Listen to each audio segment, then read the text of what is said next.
Hi, welcome to another video, this one on expanding of double brackets.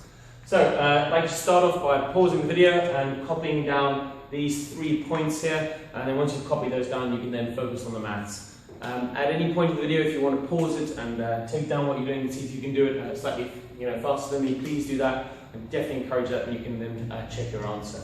I'm going to assume at this point that you are alright with expanding a single bracket, so something like this on the board. So if you were to look at this and the question could be something like expand the following or simplify the following, what you have to do is you have to ensure that what is on the outside, because we're multiplying by a bracket, I have to ensure that this 5 is multiplied through by everything within the bracket. We have to distribute this 5 across both terms in the bracket. So if I did 5 times x, I end up with 5x, and if I do 5 times 7, I end up with 35, obviously a positive 35. So the answer for this would then be 5x plus 35. Okay, so assuming that you're alright with that. If you aren't, please check out one of my previous videos or have a look on Khan Academy or elsewhere on YouTube and just kind of brush up on your knowledge on that, because it's going to really apply when we start looking at expanding with double brackets. Okay, so assuming you're alright with that, if you are tasked with this, x plus 2 and x plus 3 in brackets. Now, what this means is that I want to take everything in this bracket and multiply it by everything in this bracket. There are a number of ways of doing this. I'm going to do 2 of them, and then I'll talk you through my favourite one. One of the ways of looking at this is if you were to kind of relate it to the idea of 52 times 63. One of the methods that we teach to multiply this, if you don't use the column method, is to use a grid method. So you kind of split this up into 50 and 2, and this up into 60 and 3. And then you just multiply through like that. So you end up with 3,000 here. Over here we end up with 150. Here is 120. And 2 times 3 gives me 6. Then I just collect all these terms together. I should end up with 3, 2, 7, 6 as an answer. Right? Obviously, if you're unsure of how I did that, I just went 60 times 50 gives me 3,000. 50 times 3 gives me 150. I'm kind of multiplying according to the coordinates there. So you can actually do a similar thing with this, whereas instead of it being 50 and 60, or 52 and 63, I've gone x plus 2. Right, so I just call that x, and on this side here, I again call that x. Right, so that's x plus 2 and x plus 3. And then I multiply through exactly the same way. X times x gives me x squared. 3 times x gives me 3x. X times 2 gives me 2x. And 2 times 3 gives me 6. I then collect all of these together, end up with x squared plus 2x plus 3x plus 6. And you should be able to spot that these are like terms, so I can collect them together. So I end up with x squared plus 5x plus 6. A very common mistake at this point is to then collect in this x squared term to turn that into 6x squared or 6x. Please be aware, because that's an x squared, you cannot collect it in this when you do this process of collecting the like terms together. Right, so basically what you do is, if I represent that there, you kind of collect these together like that. And if you do it when it's in here, and go straight to this method there, or this way of writing it there, then you can kind of avoid this tendency to collecting the x squared. Alright, well, I said I was going to do another method, and this method is a method that I prefer. It's very similar to a FOIL method, which would be to multiply the first term by the first term, the inner term by the the outer term by the outer term, the inner term by the inner term, and then the last 2 terms together. I'm not really a letters kind of person, I prefer visual sort of things, so I like to think of this as the smiley face method. And basically what I'm going to do is I'm going to start by multiplying x by x. I'm going to multiply 2 by 3. I'm going to multiply 2 by x and x by 3. The important thing is that I'm multiplying everything in this side of the bracket with, everything in the first bracket with everything in the second bracket. I must multiply every term in both brackets by each other. It's very, very important that I do that. Right? And I mean, this way kind of ensures that I do it. And if I multiply along the lines, I'm going to end up doing the same thing. So also, I like this because it kind of looks like there are two eyes there, some eyebrows, and a smiley face. It's just a nice way of remembering it.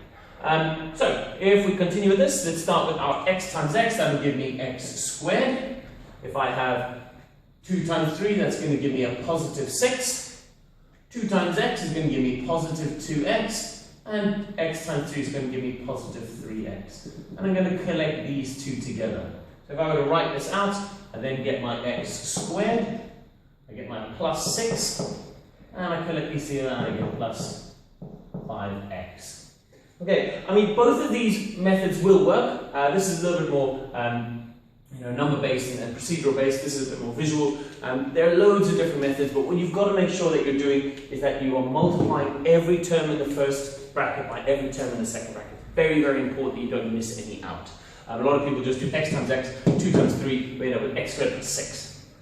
Okay, but you're totally forgetting to multiply x and 2 and x and 3. Be very aware of that. Okay, let's do a couple more. I'm going to stick with the smiley face method. If you want to do the grid method, or if you want to just multiply through, it's up to you. I'm going to do the smiley face method, but the answer is what's important. And we can make sure that our procedure is correct, or the method that we're using is correct. Alright, so let's start with x plus 4 and x plus 6. Alright, we'll do the smiley face again, x times x. We'll do these two down here, and we'll do 4 times 6 there. Alright, so x plus x, that's going to give me x squared. 4 times 6, that's going to give me 24. And 4 times x, that's going to give me 4x, again a positive 4x, and x times 6 is going to give me a positive 6x. And I'm going to collect these two together. So if I collect those two together, I end up with 10x. My x squared and my 24, by the way, obviously a positive 24, so put positive 24 in there. And I'm going to include my x squared at the front there. Okay, so I do get questions in class, does it matter which order we write it in? No, strictly it doesn't, because your multiplication, so your addition is commutative, you can do it in any order, it's totally fine. However, you will see them written in what's called descending powers of x. So we start with x to the 2, then there's it's actually x to the 1, we just don't write it, and that's x to the 0. Okay, so we've got 2, 1, 0. So it's convention, that's how we write it, it looks neater, and you'll get given it in that order as well, so you might as well get used to writing it like that. Alright, let's do a couple more. And by the way, again, if you want to pause at any point and just have a go yourself, please do. This one's a little bit more tricky. We're going to have x minus 3, x plus 4. Alright, so straight away we go smiley face method. X times x, minus 3 times 4, minus 3 times x, and x times 4. Okay, so x times x, that's brilliant, x squared. Minus 3 times 4, okay, well, 3 times 4 I know is 12, so negative 3 times 4 would give me negative 12, or a negative times a positive is going to give me a negative, so that's giving me negative 12 there. Negative 3 times x is going to give me negative 3x, and x times 4, that's going to give me a positive 4x. Alright, so now we are going to collect our like terms here, and let's start with our x squared value, so we've got x squared there. Minus 3 plus 4, I always think of my negatives in terms of temperature. I've got the temperature is minus 3, I increase it by 4, or I start counting at minus 3, I move in a positive direction. On my number line by 4 spaces, so I'm going to end up with plus 1x, and I end up with minus 12 there. Now, you do not need to write this 1, of course, because x and 1x are exactly the same. That's fine, you don't need to include that. Alright? Next one is again a little bit more difficult, and You have to, as I mentioned over here, you have to make sure that you are watching your negatives. Make sure that you are aware, positive times negative or negative times negative. It's a very common mistake to make, that people get confused with their negatives. So we've got x minus 9 and x minus 5. Alright, so stick with the method. X times x, negative 9 times negative 5, negative 9 times x, and x times negative 5. Okay, x times x, x squared. Negative 9 times negative 5, well, I know that 9 times 5 is going to give me 45, and negative times negative, that's going to give me a positive, so that's positive 45. And negative 9 times x is going to be negative 9x, and x times negative 5, that's going to give me negative 5x there. Okay, and we are again going to combine those two together. So I end up with my x squared. Negative 9, take away another 5, the temperature is negative 9, I make it 5 degrees colder, so it's obviously going to be less than negative 9, which is actually going to give me negative 14x from there, and plus 45 at the end. Alright, now all these equations that we've been solving have had no number in front of the x. You can do the same thing with numbers that are where x doesn't have a coefficient. Oh, sorry, when x does have a coefficient, when x has a number in front. So we'll quickly do one of those so you can see. As our last question. So let's have 2x plus 5 and x minus, now it's saying it's minus 4. There we go. Same method, exactly the same method. 2x times x, 5 times negative 4, 5 times x, and 2 times negative 4. We set up our smiley face. 2x times x now. Well, x times x is x squared, times by 2 gives me 2x squared. 5 times negative 4, well, 5 times 4 is 20, so 5 times negative 4 must be negative 20. 5 times x, that's going to give me positive 5x.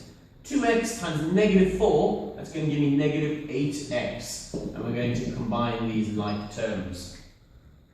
2x squared. If we combine this, 5 minus 8 will give us negative 3. Negative 3x, of course, because I'm dealing with x's. And that is negative 20 there. Okay, so when you're dealing with when x has a coefficient within one of the brackets, even if both of them have coefficients, it's still exactly the same process. Alright, so I've got a couple of questions for you. Please have a look at them and pause the video and I'll show the answers in a moment. So, pause and have a go.